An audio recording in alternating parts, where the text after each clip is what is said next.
Toronto after dark has its own rhythm. From King Street west to the waterfront, the city transforms. Neon lights, packed patios, and the unmistakable pulse of the club district. Every weekend, thousands pour into the downtown core. People come to celebrate, to dance, to escape the week. But in that energy, in the mix of music, alcohol, and adrenaline, emotions can shift fast. And on one early October morning, at one of Toronto's biggest clubs, that shift would prove deadly. It happened outside Rebel Nightclub, a sprawling entertainment complex on Polson Pier, known for its celebrity events, massive crowds, and waterfront view of the skyline. But on October 1st, 2017, Rebel became the site of a tragedy that would shock the city. Two men, Tyler McLean and Zemarai Khan Muhammad, were gunned down in the parking lot after a brief argument over a bottle of water. What followed was a high-speed escape, a digital trail of panic, and a courtroom showdown between two friends, Tanade Mohammed and Abdirasak Ali. This is Forensic Focus, and tonight we trust the evidence. 1:30 a.m. Sunday morning. Rebel's line stretched down the pier. Inside, lasers cut through the smoke, and the bass shook the walls.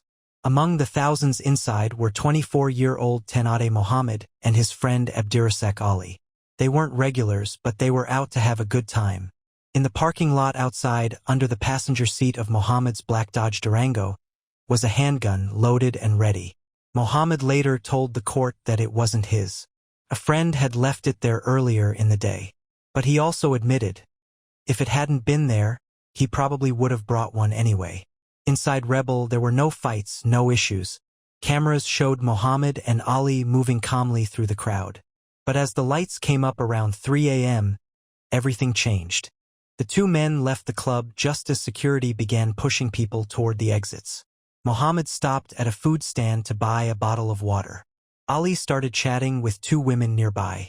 That's when Tyler McLean, a 25-year-old promoter and regular in Toronto's club circuit, stepped in.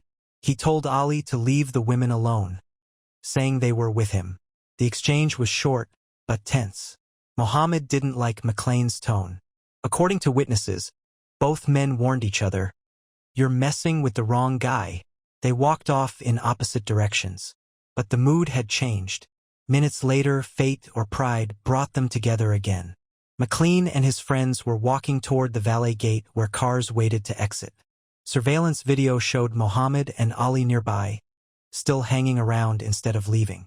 McLean called out. Mohammed shouted something back. Then, in one motion, he threw his water bottle toward McLean. Not hard enough to hurt him, but hard enough to make a point. McLean spun around and rushed at him. He swung once, but missed. Security officers jumped in, separating them as bystanders shouted. A nearby police officer even aimed a taser and ordered McLean to go home. McLean turned, visibly frustrated, but alive. It should have ended right there. But as one witness later said, you could tell it wasn't over. Minutes later, the valet brought Mohammed's black Dodge Durango around. He got in the passenger seat. Ali was driving. Instead of leaving the lot, the Durango turned around and stopped near where McLean and his friends were standing. The vehicle idled for nearly 2 minutes, long enough for cameras to pick it up from several angles. Witnesses said they could see Mohammed leaning forward in his seat, staring. Then suddenly the flash of a gun. 3:11 a.m. A burst of light. One gunshot. Then another. The first bullet hit Zemarai Khan Muhammad in the head. The second struck Tyler McLean in the chest. Both collapsed instantly. Security guards and police nearby ducked for cover as screams filled the air. The Durango accelerated toward the exit.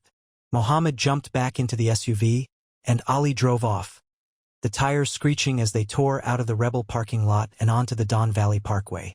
Traffic cameras later captured the Durango racing up the DVP at over 160 kilometers an hour. Mohammed tossed the gun out the window near an off-ramp. They abandoned the SUV in a quiet neighborhood, called a cab, and went home. By morning, they were glued to their phones. Police would later recover search history that included phrases like metal detectors, weather and fingerprints, and Toronto nightclub shooting. It was clear they were trying to figure out how much evidence might exist. Later that day, they had the Durango professionally cleaned, wiping down the interior and vacuuming the carpets. But what they didn't know was that multiple surveillance angles from Rebel's parking lot had captured the entire event. Every second of the shooting and the escape. Toronto police pieced the case together quickly. Video footage showed the argument, the water bottle being thrown, and the moments leading up to the shooting. The same SUV seen in the video was traced back to Mohammed. By the end of the week, both men, Mohammed and Ali, were arrested and charged with 2 counts of first-degree murder. The community was stunned. McLean was remembered as an outgoing, kind-hearted promoter who loved music and people. Khan Mohammed, a father, was described as a gentle soul who'd simply tried to step in and calm things down. The trial began years later, in a Toronto courtroom packed with family, media, and heavy emotion. Tanade Mohammed took the stand in his own defense. He claimed that he fired the gun in self-defense, that McLean had grabbed him from behind, and the weapon discharged by accident. The Crown, however, painted a different picture, that Mohammed was angry, that he intentionally fired at an unarmed man, and that his actions after the shooting, the cleaning, the searches, the flight, all pointed to guilt. The verdict. After weeks of testimony, the judge rendered the decision. Mohammed was found guilty of second-degree murder for killing Zemarai Khan Mohammed and guilty of manslaughter for the death of Tyler McLean. The judge said the evidence showed intent and anger, not accident or self-defense.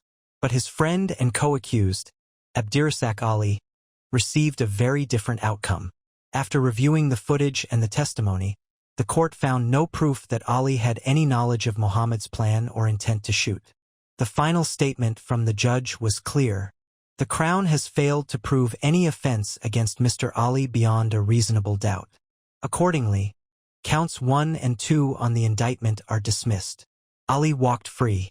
Mohammed was sentenced to life in prison. The Rebel shooting sent ripples through Toronto's nightlife.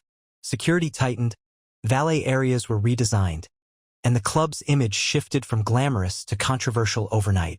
Many in the community called it a wake-up call, proof of how quickly pride and anger can destroy lives. 2 men were gone. One man would spend decades behind bars, and another would live forever with the memory of that night. Toronto's nightlife promises escape, but sometimes, escape turns into chaos. October 1, 2017, will forever mark the night when a simple argument outside Rebel turned deadly. It was a night driven by ego, anger, and a single irreversible decision.